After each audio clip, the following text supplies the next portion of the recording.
Okay, Assalamualaikum. Saya Zarul Hussein aka Zarul Umbrella. Welcome back to my channel.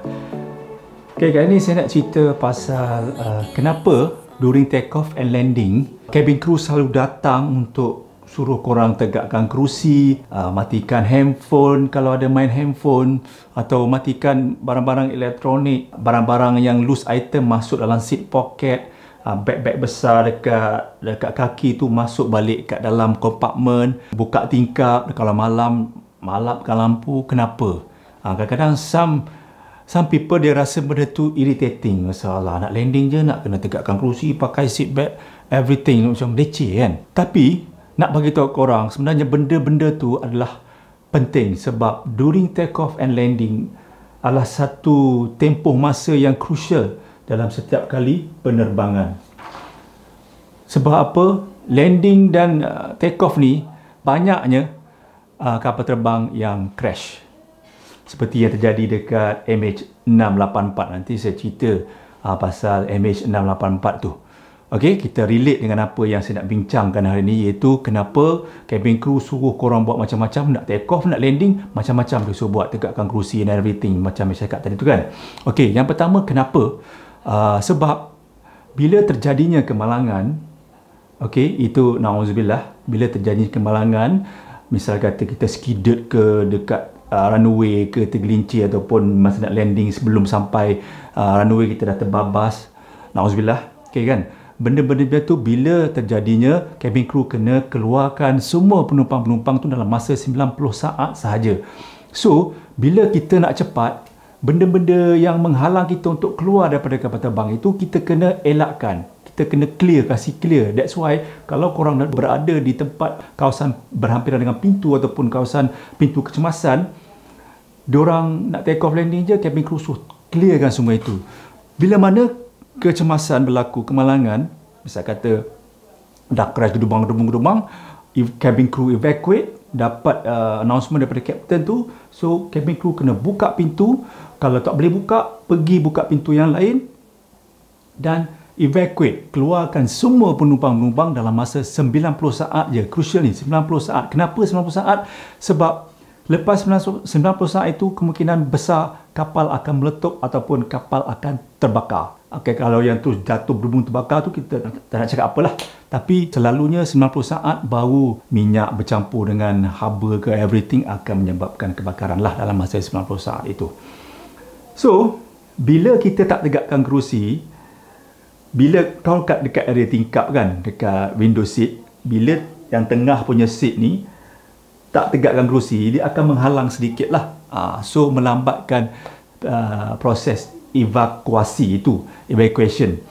Jika mana your chair table juga tak store elok-elok, benda tu akan jatuh dan menghalang juga laluan korang untuk keluar. Begitu juga dengan barang-barang loose item tadi tu yang bersepah-sepah, dia akan menghalang laluan untuk orang semua keluar ke pintu untuk keluar jump slide and menyelamatkan dirilah daripada segala malapetaka, api ke everything. Okey, itu sebenarnya. Kalau malam, kenapa kabin dimalapkan? Sebenarnya dia berkaitan dengan mata kita, iris mata kita. So bila iris mata kita, bila dalam keadaan terang tiba-tiba gelap, dia akan jadi buta jap.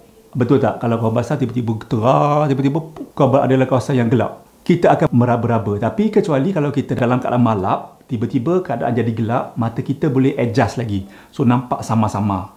Macam vice versa, kalau kita dalam gelap tiba-tiba terang pun kita macam blur sekejap kan, macam silau sangat. Itulah yang kenapa kabin perlu dimalapkan during take off dan landing. Saya rasa itu saja yang kenapa korang kena tahulah. So korang tak payahlah nak irritating lah, susah lah, leceh lah nak tegakkan kerusi, pasang tali pinggang geledah, nak simpan balik barang-barang itu. Jangan rasa macam tu, sebab itulah nanti kalau apa-apa jadi boleh menyelamatkan korang sebenarnya. Okey, berbalik kepada MH684 tadi tu. MH684 ni tahun 80 something, saya tak ingat. Nanti saya letak dekat ni, nanti kat sini tahun-tahun bila. Okey, dia landing short of runway, so tak sampai runway dah terjatuh. Dia landing slide macam tu. Dan dalam masa 90 saat, cabin crew dapat keluarkan semua passenger seramai 233 orang penumpang.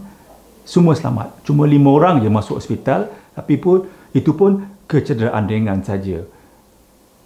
Yang menariknya, kapal tersebut, pesawat A300, pesawat Airbus A300 punyai 8 pintu. Tapi hanya 3 pintu yang usable, yang boleh dipakai, sebab lagi 5 pintu tak sangkut dekat pokok-pokok, tak boleh buka, jam everything. So ada 3 je yang boleh buka, tapi semua manage to keluar dan menyelamatkan diri masing-masing.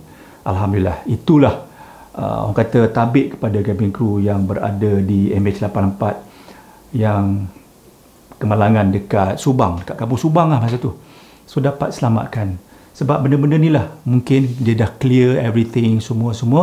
So dengan senangnya kita dapat keluar daripada pesawat sewaktu kemalangan ataupun kecemasan ataupun crash. So itulah saja yang boleh saya ringkaskan sedikit kenapa during take off and landing kita perlu untuk tegakkan kerusi, simpan barang-barang dalam overhead compartment, simpan barang-barang loose item dalam seat pocket, simpan balik meja tu, dan kita kalau boleh jangan tidur ataupun jangan apa-apalah, just ini kalau boleh kita concentrate, fokus pada apa yang bakal berlaku. Kalau landing elok, okey lah kan. So itu saja untuk video kali ini. Terima kasih menonton. Jumpa lagi di video yang akan datang.